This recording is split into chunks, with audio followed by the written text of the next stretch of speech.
Welcome to the Siri and Beck Show on With Sports Radio, episode 6. I am Rebecca Keat, and with sports, we believe that women in sport deserve equal coverage. The Siri and Beck Show is where we share our life experiences because sport is a vehicle through which we have found our true selves, and we hope to inspire you guys to do the same. So Siri's away this week, so I have a guest on the show, a very good friend of ours and fellow Team Sirius Tri Club member, Maricarmen Farias. Woo! Welcome, MC. So we're going to be talking about how we met, why she chose Team Sirius Tri Club, and we're going to hear about how it's changed her life and transformed her and affected her goals and her dreams. And welcome to the show, Maricarmen, or better known as MC. Thank you so much for having me. So MC, we've only known each other for really a short period of time. It's been about, how many months has it been now? I joined the team in August last year. Gosh, it feels like forever. So this is really crazy because there's people that you meet in your life and you feel like you've met them before. You feel like they've been in your life for forever. And Maricarmen is definitely one of these people. And both Siri and I just feel so blessed to have her in our lives. And I actually remember, we'll talk about this more later, but I remember the first day you came, I was like, who is this crazy girl? I love this girl. So MC, tell us a little bit about you, because you're not from the US. No, I am not. So before I tell you a little bit about myself, I just want to say that I am so grateful to be here today. And seriously, 10 years back, I would have never imagined I would have been sitting next to someone so amazing. And I'm going to just pretend Siri's here because I know she's here with her heart. She is. But just knowing that, I am here sitting with some amazing people who have not only accomplished personal goals that make them amazing, but have also contributed in making this world a better place. You guys have had an impact in so many people's lives, and just surrounding myself with you guys already makes me so excited, so much of a better person, and I am just so grateful to be here today. Well, thank you, MC. I'll pay you later for that plug, but thank you so much. That means the world to us, and we just seem to, it's like attract like. We just seem to attract these incredible people just like you, and I just love the friendships we've made within Team Sirius Tri Club, and I feel like they're friendships we'll have forever. So, but back to you. So when did you move to the US? Because I know you weren't here permanently. You're here with your husband now. So yes, that is right. I am actually originally from Mexico, a very small town called Piedras Negras. It's in the border with Texas. And I moved to the state when I was 16 years old. Wow, on your own? On my own. Wow, crazy. I lived in Austin, Texas for 8 years. That's where I went to college. And what did you study? I went to school. I actually have 2 degrees, one in bilingual education and the other in speech therapy. Wow, amazing. So you must think of my speech and think, wow, she really needs to work on articulating her words more.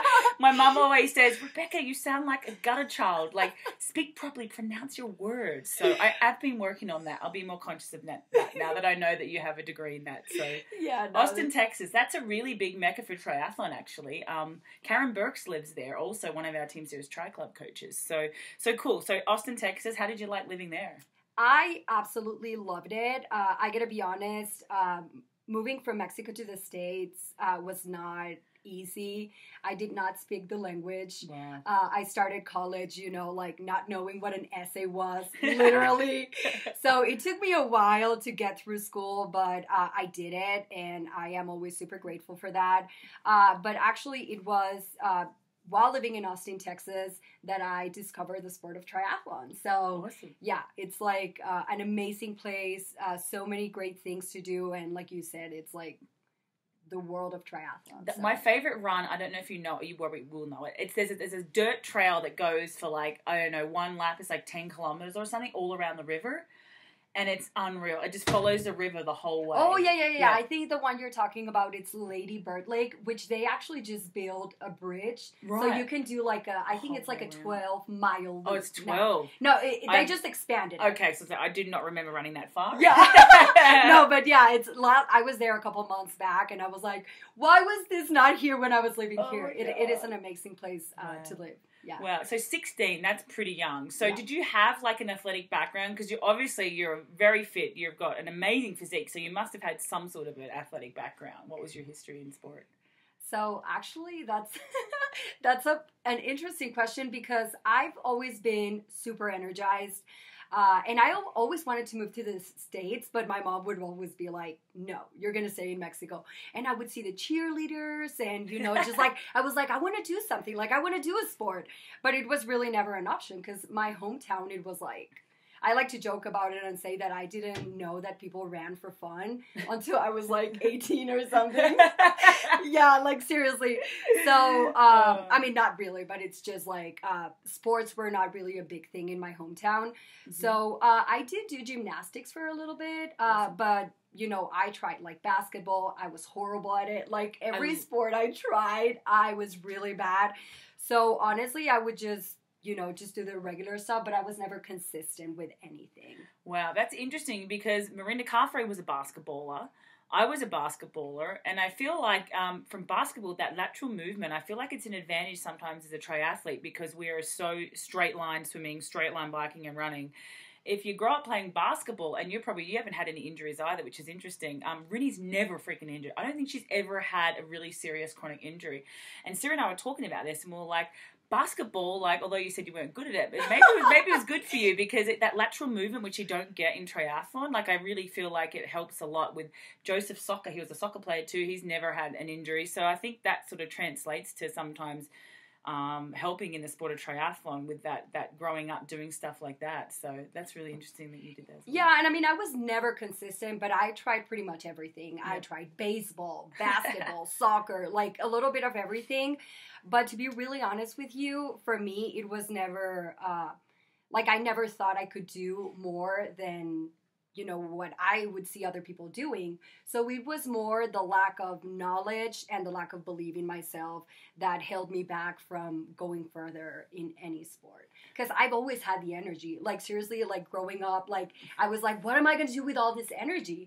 And I was, like, always jumping and climbing trees and doing all this stuff. But I never thought, I can use this energy and actually, to my benefit on a sport and be consistent with it. So that's crazy because I know in Australia, the culture is, like, you play sport. Like, we had compulsory sport for 3 hours a week. Sometimes longer, and I love that. Like, we do cross-country, swimming, athletics, everything. Like, it was a compulsory thing, and then 99% of kids would do some sort of sport, sorry about the door, some sort of sport after school as well. So is that a culture with you guys, like, that you didn't really have that in schools, or...?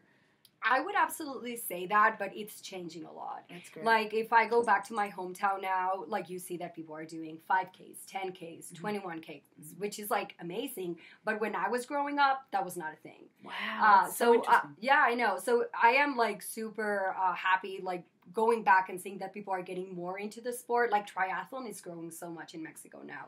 It didn't used to be a big thing. But yeah, I mean, growing up, I would always, like, since I grew up in the border, I would go to the States and be like, that's amazing. Like, people can actually make a living and enjoy, like, like the talent that they were born with or that they work for with a sport, So it was always interesting to me.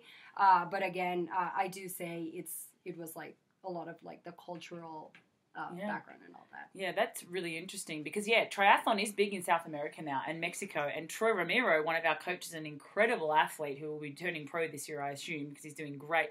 He's from Mexico, and there's a lot of really top Mexican athletes. But I didn't understand that just wasn't something you did at school. So that's great that they're starting to do that because it's always been a huge thing in Australia for kids at school. That's just part of the culture. So then that brings me to the next part of the question. Will be, did you see a triathlon? Like, I know with Siri, she saw this triathlon and she's told her story many times. It's amazing. And she was like, there was big people. There was African Americans. There was like 80-year-olds, 30-year-olds, 10-year-olds. There was all shapes, all sizes, all nationalities. And they all had this smile on their face and they were so excited to be out there. And is that what you saw? Was that your experience? Like, seriously, when I heard Siri's story, I was like, that's my story. Wow. Like, that is exactly my story, which was like so crazy. So the story begins when we were living in Austin, Texas. Like I said before, I discovered the sport of triathlon at age 20. So, Wow. you know. Well, Siri was 23. So Yeah. there you go. So I'm good, right? So you couldn't swim either. I, you know, like I said, like I did all sorts of sports like growing up. So I did take swimming classes, but I don't even remember using goggles. So did you do the swan like Siri with your head above the water, the swan swim? That's how she learned. Oh, God. Honestly, I mean, I did take swim classes growing up, but it was never like in a competitive level. So it was different. And running was never part of my life. Cycling, you know, like in Mexico, I would like go out on my bike with like the 2 wheels on the back. The training wheels. The training wheels, yeah. God, so yeah, definitely triathlon was like not on my athletic background. But it was actually quite interesting because my sister-in-law told my now husband, oh, do you want to do a triathlon? And he's like, what's that? And she explained to him, and he's like, yeah, I'll do it. We were like super out of shape. Like we would go out every weekend. Like it was like, you know, like a rule. Like we had to go out. We loved drinking, partying, and, you know, like all this stuff. I had a lot of fun growing up, I have to say. So I remember it was the Keat in Austin. Yeah. And it was a sprint triathlon. So I'm walking there and I'm looking at all these people and I'm like, what is wrong with them? No insult, guys. Yeah, no insult. And I'm like, why do people pay for this? Like I would see people, you know, like breathing hard, and I was like, I would never do something like this. Like never. And then, you know, I continued to watch, and then I started to see people crossing the finish line. And that's where like Siri's story and my story are so similar, because it was a feeling I've never had before. Wow. It was just something new to me. I was like, this is amazing to see how seeing so many people from different backgrounds and exactly like different ages, like it didn't matter, they crossed that finish line. Then I see my fiance like crossing that finish line, and I'm like, no freaking way.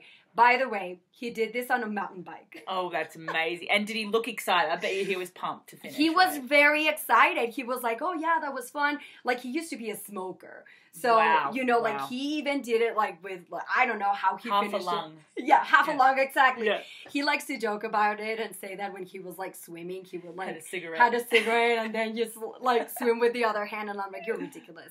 But anyways, he finished. I was super inspired. Like it was like a shift on mindset right away. Wow. And I was like, this is amazing. Like it is not about, like, that's where I learned that it is about the sport, but at the same time, it is about doing the things that are hard, that you believe that are impossible, but then you do it. And he was like a big, big inspiration. So the next day, like seriously, the next day I hopped on a treadmill and I started running.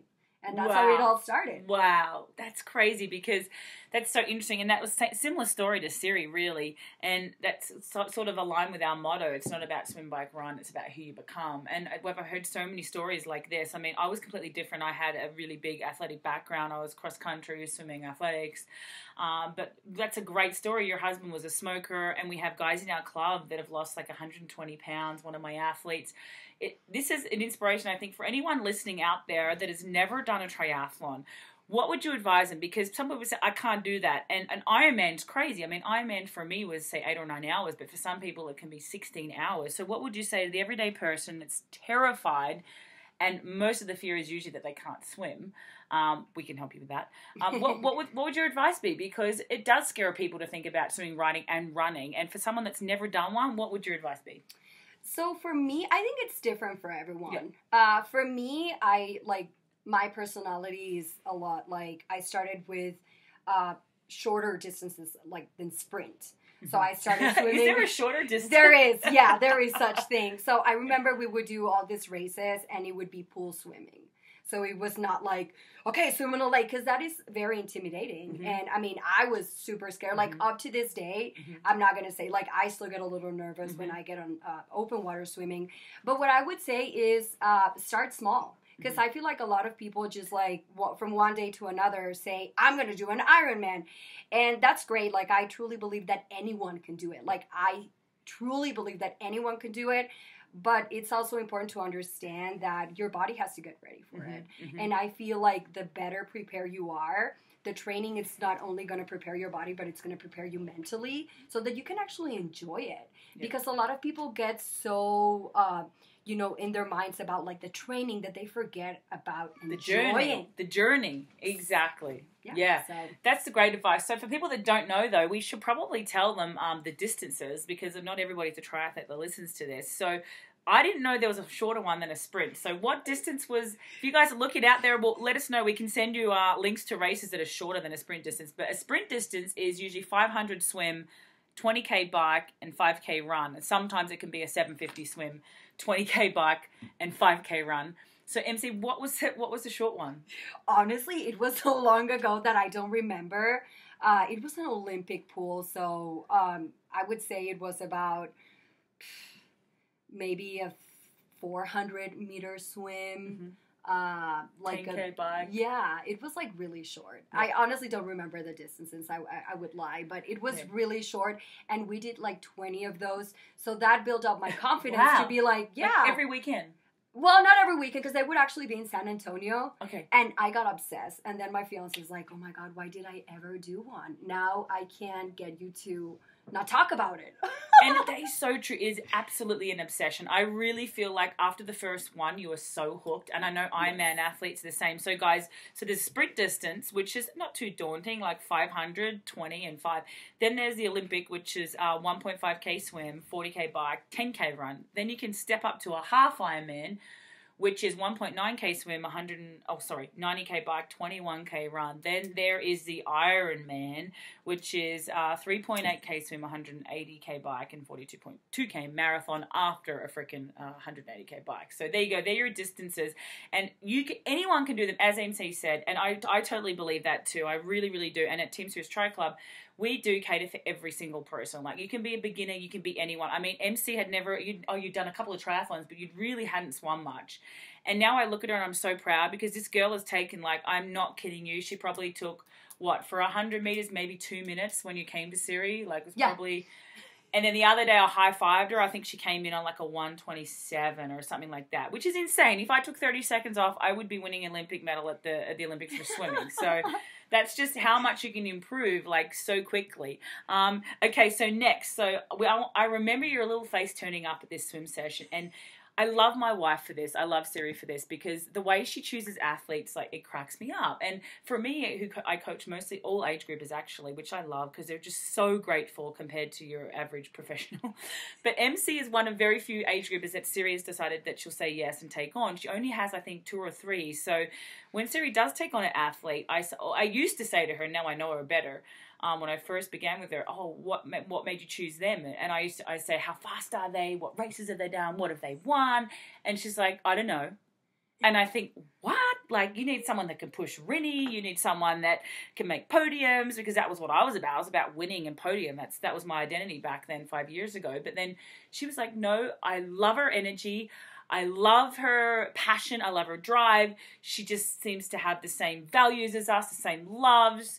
And I was like, okay. And it was the same with every athlete that she's chosen. It doesn't really care about their ability. It's them as a person, as a human being. And so I was like, okay, I want to meet this girl. So MC, take it away. Because I know, tell us about how you got started with Siri in Team Sirius Tri Club. So that's actually another very funny story. I remember driving to Boulder, because I'm living in Denver now. Yep. I was sweating so much. I was like, I'm going to turn around. What am I doing? Like, I was like really nervous. And the reason I'm sharing this, it's because I think that happens to a lot of people. When you're joining such an amazing team that has such amazing athletes, you become a little bit, intimidated. Yep. So this is just... But how did you hear about us? So I heard about you from... Was it the podcast? Yeah, so it was the Tony Robbins podcast, and it was actually really interesting, because I was just looking for a triathlon team, but I wanted something very specific. Right. I wanted something, first of all, I wanted to be surrounded by like-minded people, and people that were going to challenge me, but support me at the same time. So I wanted to get uncomfortable. Like, I was ready to get uncomfortable, even though it was super scary. So yeah, it was just like by searching online and then learning more about the team. Like when I started reading the description of the team, I was like, this is exactly what I need. I'm just going to, 1 second, keep talking. Our cat has decided to crawl out the window, so I'm just going to save him here. What are you doing? So I remember driving to Boulder, and I got there, and like I was saying before, I was really nervous. Yep. But just like Beck said at the beginning, when I saw Siri, like I really didn't have any expectations, but it was as if I had known her my whole life. Like, we clicked right away. She's like, oh, it seems like you're ready to swim. And swimming is, like, my least favorite. And I'm like, no! And probably your worst leg, too, right now. Yes. It was then, anyway. Exactly. Yeah. So I was like, okay, I guess I'm just going to jump in there. But that's what I loved. Like, I love the fact that, you know, it was not, like, think about it, or it was just, like, dive right in there. So you didn't look and go, oh, my God, there's Mirinda Carfrey, there's... Well, I'd retired then, so you weren't worried about me. There's Mirinda Carfrey, there's Ellie Salthouse, oh my God, there's Kaiser Lettinen. Like, you weren't, like, I love that, sometimes if you don't, this is a funny story, I know from you, if you don't know their names, it doesn't bother you, and I found that even at some of the Tony Robbins events I've been to, I'm sitting next to, like, Joe Gebbia, who's the founder of Airbnb. I didn't know who he was, and I'm glad I didn't, because I'd be so nervous. I just talked to him like everyday human. He was a great guy, but you didn't seem intimidated at all, which I loved, and I said, I think Craig Alexander that was there that day, or one of the days, maybe the next couple of weeks, and I said to MC, I'm sure it was you, oh, hey, Crowie, and then a couple of kids that were in there knew of Crowie, Craig Alexander. They're like, oh my God, it's Craig Alexander. And I said, oh, you know who that is? And MC's like, no. And I'm like laughing my head up, just like 3-time world champion. But I love that because that means that you're in it for the right reason. Like, you didn't care about who it was who the people were. It was about the person, not about what they achieved in the sport. So do you remember the swim session? I do remember. Okay, come on. Let's tell people what it was, because I know it was hard, because I know that every time you stopped, keep going, MC. So I actually remember the first couple of swims where we would like just like start swimming right away, and it was like no breathing. Right, hypoxic. Yeah, but it was just like for the half. 25. No, it was not 25. It was like half of that. And then, okay. So it was like 12 strokes. Oh, so that's, okay, that's a little, we can give that away. So that session, guys, like, yeah, I love that one. And actually, I don't love it. I actually used to hate it, but it's really good for, I think Siri's videoed it a few times. You're treading water, right? Yeah, so yeah. You're treading water, and poor MC had probably never really treaded water before either. So you're treading water and you're kicking, holding still like a start line, deep water start. Yeah. And you kick, and then you're exploding like no breath for 15 meters. Yeah, and that was not the first session. Like, okay. She was not that mean. Okay. But I remember that session. It was one of the first sessions, and I was like, I can't breathe. And she's like, well, when you start breathing, that's when you stop. Like, if you don't get to the wall, that's when you stop. So I wanted to get to the wall, so I'm like, right. okay, I'm right. gonna like, just like not breathe. So like I said, like since I joined, it was all about like, she didn't care about who I was. She didn't care like about like your results. Yeah, exactly. She cared about pushing me and getting the best out of me, and it was uncomfortable, like super uncomfortable. I'm going to be really honest, but that is one of the biggest impacts I would say that being on the team has had on me, just like bringing the best out of me, learning to face my fears, knowing that the fear is always going to be there. It's not about, like put fear on the back. Like, no, fear is going to be there, mm-hmm. but you just got to do it anyway. Mm-hmm. And with this training, something that I've noticed that I've never felt before, like going to school, I was a student, I was a daughter, I was a triathlete back then. I would do all these things that I was always defined by the things I was doing. Mm-hmm. And joining the team really gave me a vision of, I am a Maricarmen doing these things. Exactly. And, yeah. Thank you. I love that. Yeah. I'm not a triathlete. Exactly. Right. And it was like such an important shift on my mindset. And it was really inspired by Siri and Beck because, I know their backgrounds and I know that they both worked to create that talent that they have now. And it was not something that was just like given to them because, a lot of people are grow up with, like that background, and both of them like had to work for it.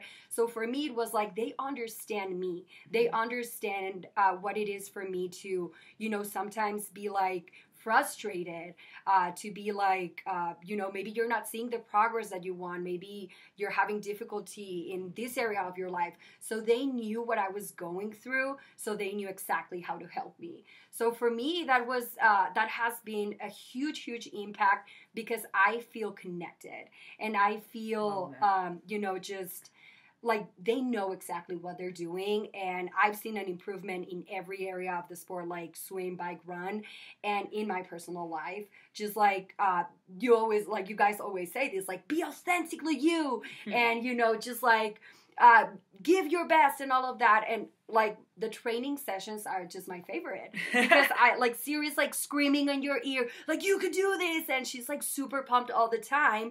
And then when I'm training by myself, I just remember all those things, and I'm like, I can do this. And it might not be easy right now, but it's gonna get me to where I want to be, and it's gonna bring out this new person that I am real excited. you. Exactly. So. And you guys, if you don't follow Maricarmen Farias on Facebook, you have to follow her, because she is just her. She is her fearless, authentic self. And her and Siri are actually very alike. It's probably why they get along so well. Because I remember the first session I went to with Siri, she was like, woo! Let's go, guys! Come on! She's freaking screaming and dancing. She does this little dance that she does. It's like, I call it the Ellen dance, because she looks like Ellen when she does it. And I said to someone, oh, I love it, but she's not like this all the time, is she? And they're like, yeah, she really is. And then I get to marry this incredible woman, and she really is like that. Mind you, she crashes and burns at like 8 o'clock every night. She's out of it, pretends she's staying up for a bachelor.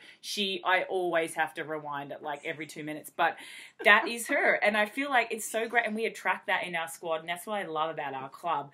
But let's talk for some people. I think some of their biggest fears is the swim, and is that fear of not being able to breathe, being drowned in the swim, being swum over. And Siri just threw you in there and started doing this hypoxic, no breathing swimming. And what I know it does is, we know why we do it, and the reasons are, if you guys don't do this, I think it can really help. I'm not saying hold your breath for 50 meters, but we'll give you some little training tips here. Make sure, we don't want to be giving you CPR on the side of the pool, unless it's my wife. But you don't want to be holding your breath for crazy periods, but we do a lot of stuff where I'll give you a little inside tip. We do a lot of stuff where we do breathing every 3, 5, and 7. For 150 meters. So it's 50 meters breathe every 3. MC knows this one. 50 meters breathe every 5. 50 meters breathe every 7. And then you build the last 50 while you're in a hypoxic state. So we also do one where, MC, we were talking about, where you're pushing off the wall and you're just not breathing like at the start of a swim race. But you have to train your body to be able to deal with that. Otherwise, it comes to a race, and there's the best swimmers out there. I know Luke McKenzie, he won't mind me talking about this, because he admits it. He had that same anxiety in the swim, where he was a freaking amazing swimmer. He could not get past that anxiety, and he actually had help working with that. I know he's overcome it now, but it happens to the best of the best guys. I had it in Roth, and luckily we trained our bodies in training to do that, to cope with it. But MC, what would you say, so your fear with swimming, for people out there that are just terrified of the water, what do you think is some of the coping mechanisms you've used in training sessions, but mental strategies too, to overcome that fear of swimming? That is actually a great question, because I know a lot of people struggle with that. And the first thing, it's obviously developing that fitness. Mm-hmm. It is important. Like, you do need that fitness, and doing those drills is definitely going to help you. But then once you develop that fitness, that obviously it's going to take a little bit of time, the mental strength, I think it's 90% of it. 90%. When I am doing, like a hypoxic drill, my mind would start to freak out. My breathing, like my mind starts to control my body, if that makes sense. Mm-hmm. So my breathing starts to go super high, and I'm like seriously, like, oh my God, like I'm gonna die. Like all these thoughts start to control me. Mm-hmm. So I've realized that by doing those drills, if I am able to connect with my mind and shut up the thoughts that of fear, of uncertainty, like all of those like fears, I'm actually able to calm my breathing. I mean, it's still uncomfortable, but you are actually able to overcome that just by, first, again, taking care of the fitness, and second, taking care of the mindset, which is a big, big, big part. And just not getting frustrated. Like, I remember we were doing a session during the training camp, mm-hmm. and I was getting frustrated because people kept passing me and passing me. And I was like, you know, if I focus on how frustrated I am, what's going to be my result? More frustration. So I remember I was like, I need to change my mindset. Like, I am doing my best, which is always key. Always ask yourself, are you giving your best? And be honest, maybe you're not having a great day. And being honest and saying, you know, I'm not giving my best. It's not bad. So ask yourself, how can I give my best? Or maybe my body needs a break. You know, just like understanding that if you are on your mind saying, I'm going to drown, or I'm going to need CPR, or, you know, like all of those negative things, you might end up needing that CPR, because, right?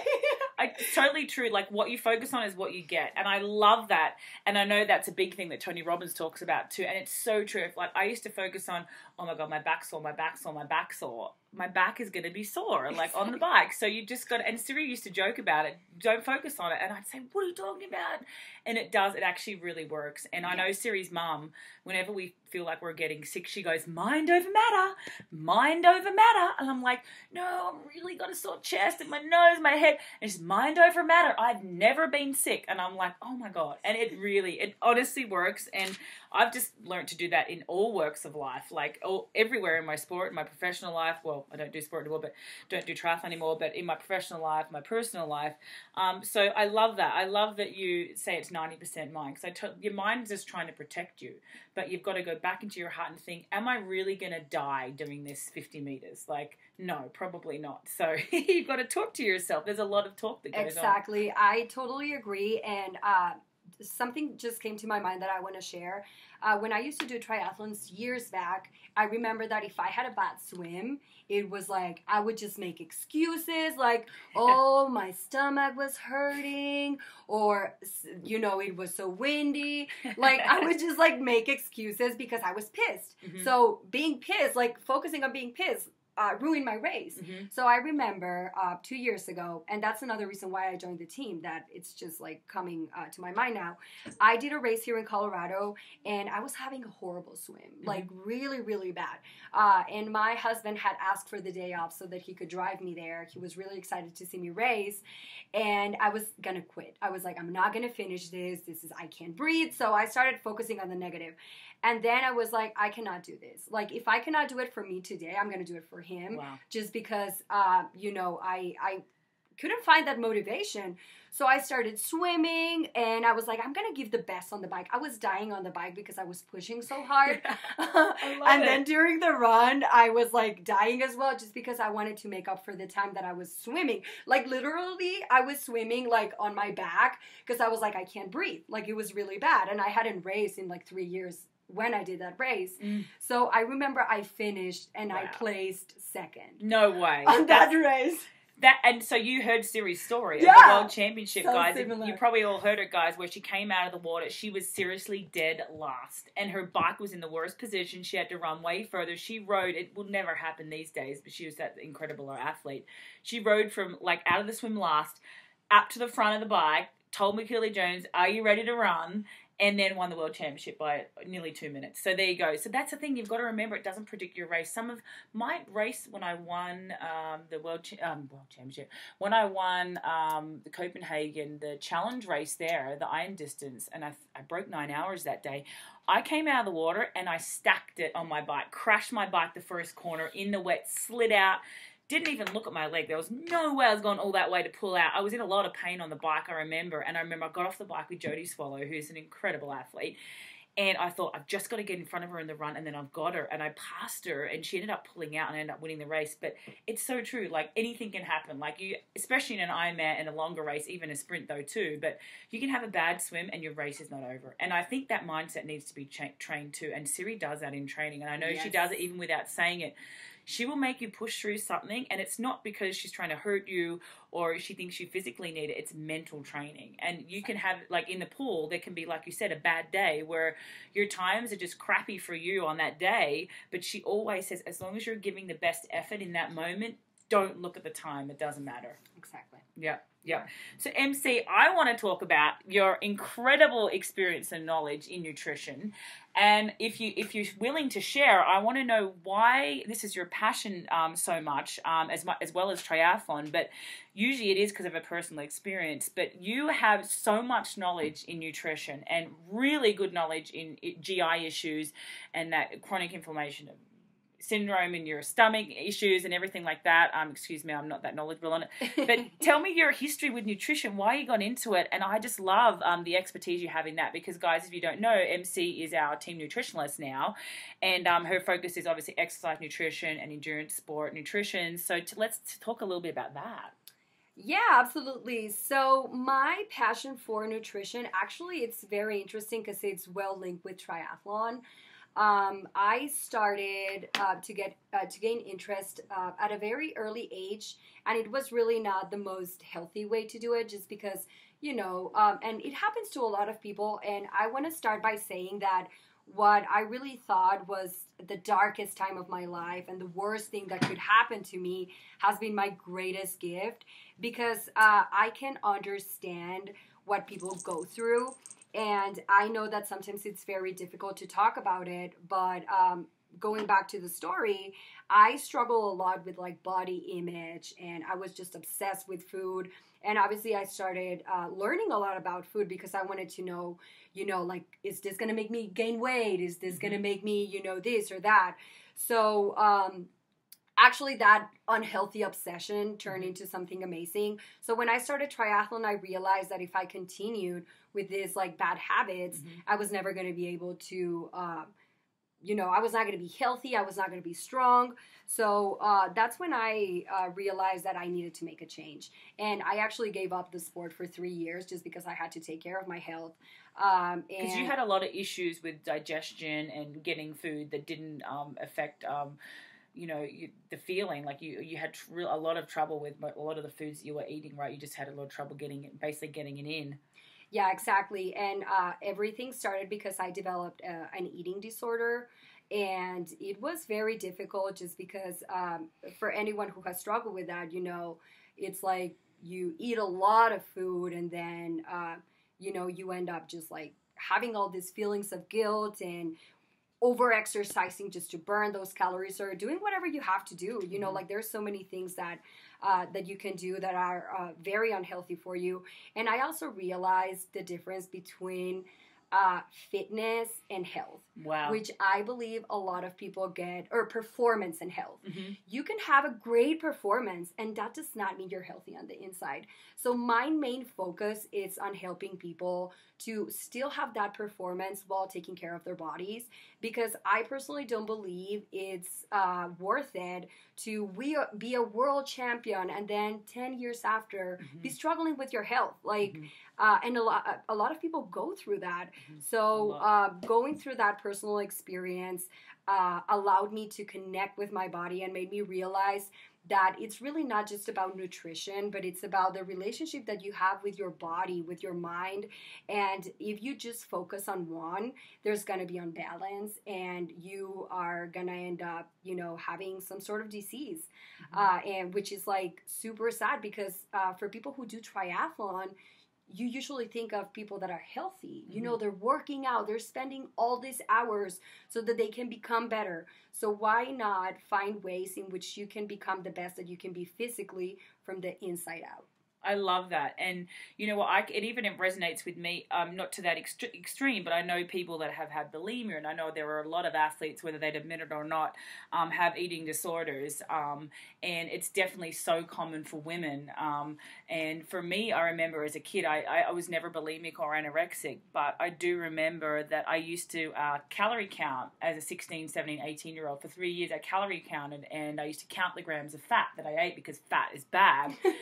And I remember I was the chubbiest I've ever been from cutting out fat, because so let me ask you this, because there's so many things out there, MC, and I've been listening to Chris Kresser, an incredible functional medicine expert, about diet. Well, it's not even diet, healthy eating, but there's paleo, there's keto, there's high fat, high carb, low carb. Oh my God, that's so freaking confusing. So, and I know everyone's different, but I've tried everything. There's vegan, and I've just realized for me, it's come down to really balance. But you can be really more scientifically approached with the approach of that, but eating food. But what would you say for everyday people out there? Let's touch more on probably people that are more athletic, or triathletes, or someone who's exercising. What would you say are the few key things to focus on with nutrition? Stop comparing yourself. I think that would be the first thing. So you see this like top athlete eating whatever bar they're eating, and they're following this diet, and you go and follow it. You have to understand that every body is different, and the best way to know what works for you is to see how you feel. So that's actually an amazing question, but it's pretty general, because I can sit here and give you all these amazing tips, but then someone would try this and they would be like, oh, this didn't work out for me, so maybe what she's saying is wrong. But in reality, it is because for some people, if they have a low-fat diet, it would work amazing for them. For some people, if they have a low-carb diet, that would work great for them. So it's really coming to the conclusion that you have to get to know your body.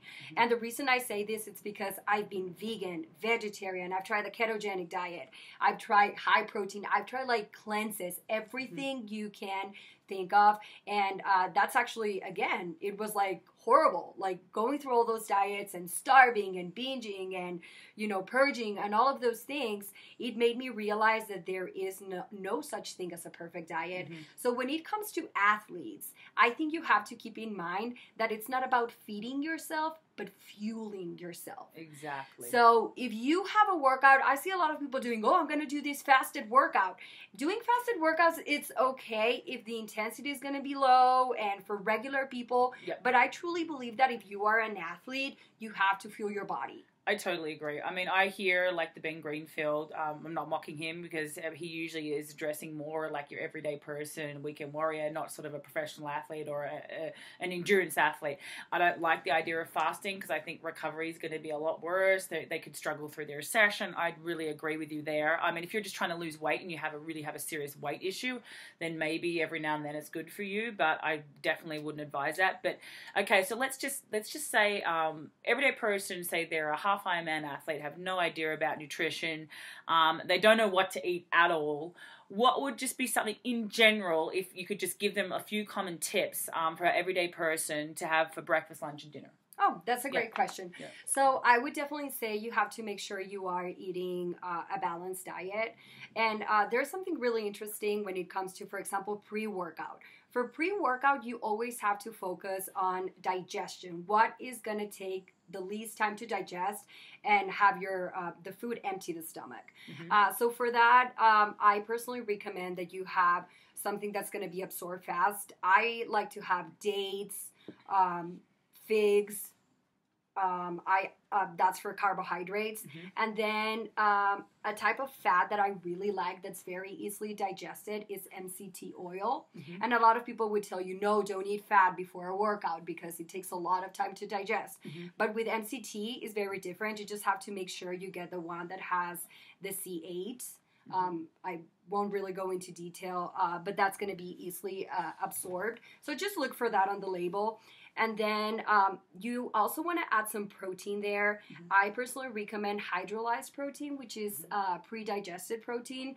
Again, just because it's going to be gentle on your stomach. So talking about that, where would you get that from? Is there a brand that you recommend? There is a brand that's called Deep 30. That's pretty good. But just if you Google hydrolyzed protein, you're going to find a lot of different like good brands. And usually when it's hydrolyzed, it's going to be a good source. And it's plant-based or? It doesn't have to be, but it can be. I like the plant-based. Yeah. And again, I mean, some people do okay with dairy. Some other people don't do so well. But for pre-workout, I usually recommend that you would do something like plant-based.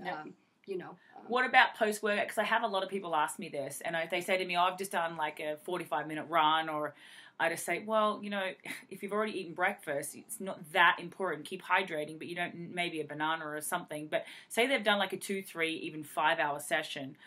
Let's say a 3-hour session to make it specific. What would you recommend someone, they've just done a 3-hour pre-hard bike session, what would you recommend them having after that? So afterwards, also you want to make sure you are having something that's balanced and that's also going to be absorbed fast. Yep. I recommend that if you're done with the workout, try not to have a big meal after workout, because you got to understand that your body is going through all these like processes of rebuilding and all of that. Mm-hmm. So if you eat a lot, then all that energy is going to go to digestion, and Right. then you also want to take care of recovery. Wow. So I personally recommend that you eat a snack right before your workout that has carbohydrates. A lot of people are like, oh, I don't need carbs because I just finished my workout. Like, no, you do need carbohydrates. And here's the thing, guys. There's like this battle against carbohydrates right now, and sugar is a big, big addiction. Mm-hmm. But here's the thing. Just focus on good carbs. Mm-hmm. You know, okay, like, what are some good carbs? so good carbohydrates are, you know, like sweet potatoes are a great source. Taro, yam, white potato is also good. And again, you have to see how it's working for you. And I'm not going to go into the whole argument of gluten-free, Right. but it's also important to understand that gluten contains a protein. It's a protein that causes inflammation. Mm-hmm. It doesn't matter if you are intolerant, like gluten intolerant. It is going to cause inflammation. Like, it doesn't matter. For some people, it's worse than others, but that's what carbohydrates do. They cause inflammation, and it's something that you cannot Mm-hmm. avoid. Mm-hmm. You know. But when you go to healthier types of carbohydrates, so you can have bread. It's okay. So if you want to have like a bagel, bread, whatever is it that you want to have, and you want to lower that inflammation, I do recommend that you go gluten-free. I totally agree. I used to find that whenever I ate bread, I'd wonder why I was so gaseous, like burping all the time. And it's my body going, hello, this is not, you're not enjoying this. My stomach doesn't like this. So I definitely have gluten-free. I know a lot of athletes do that now as well because of the inflammation. But it kind of scares me that there's just really not a lot of education out there with all this chronic disease. And this is where I love like people like Chris Kresser, functional medicine experts, where chronic disease, 99% of it, or I think he says 90% of it, is caused by this awful Western diet that we have. So, and all America seems to do is just medicate, when a lot of it can be treated by freaking eating well and like a good, healthy diet. So what would you recommend? So I know this is really general as well, but some athletes have a lot of GI issues, and it's common. I had it too, like just trying to get that food in a race under that extreme intensity. Is there anything that you think they can trial, or obviously training with it, practicing with it, but is there anything you can recommend that you would know that would probably be absorbed a little bit better and not cause so much GI stress, say in a race under huge stress in an Ironman or a 70.3 event?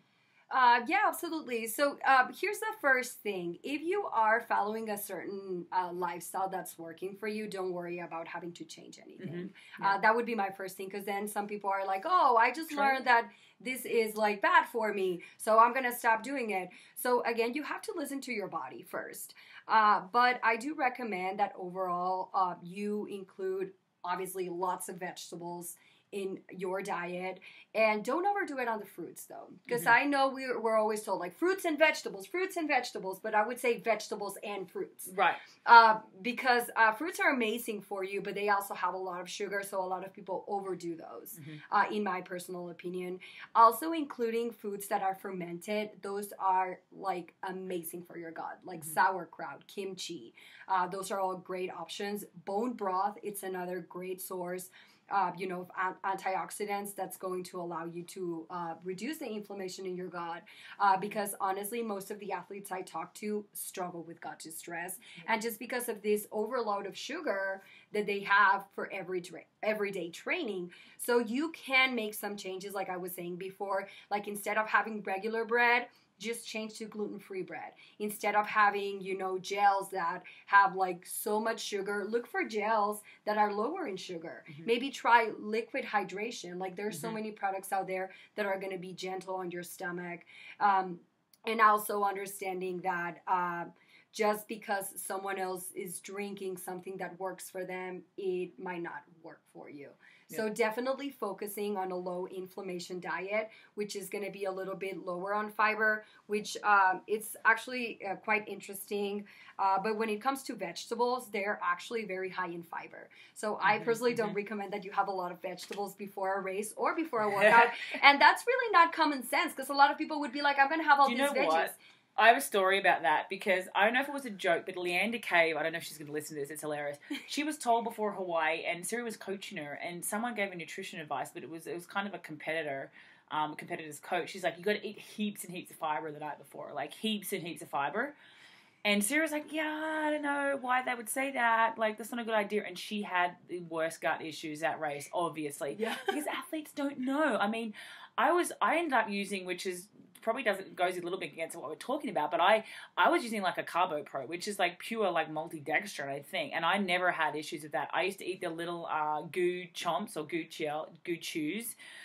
They worked really well, and it is very different on race day because you can't have sweet potato and you can't have, exactly. You know what I mean? So it's really hard on race day. I know that there's Muir energy gels that are a combination with a little bit of fat, and they're like a fruit type thing, and I know Troy eats like almond butter. Yeah. And it's like a gel almond butter, and I know there's a lot of stuff like the honey stingers and stuff that are coming out that's a little better on the stomach, but it is really hard on race day to get the right nutrition. Maybe we need to design something, MC, because it's hard to get that out. There's nothing out there. You can't just go and have a sweet potato like while you're racing. So, you've just got to, it's honestly trial and error and doing it in training and everything like that. But you guys, I'm so excited to have MC on the podcast today. And if you guys want to learn more about Maricarmen Mindful Nutrition, she actually has her own podcast now called Sound Bites with Sports. So thank you, MC. Is there anything else you want to add for anyone? No, I just want to thank you again for having me today. And yeah, if you guys have any questions, feel free to send me a message. I'll be on Facebook. You can find me by typing Maricarmen Farias. You better spell that for me. So that's Maricarmen. I have a very long name. And the last name is Farias, so that's Farias.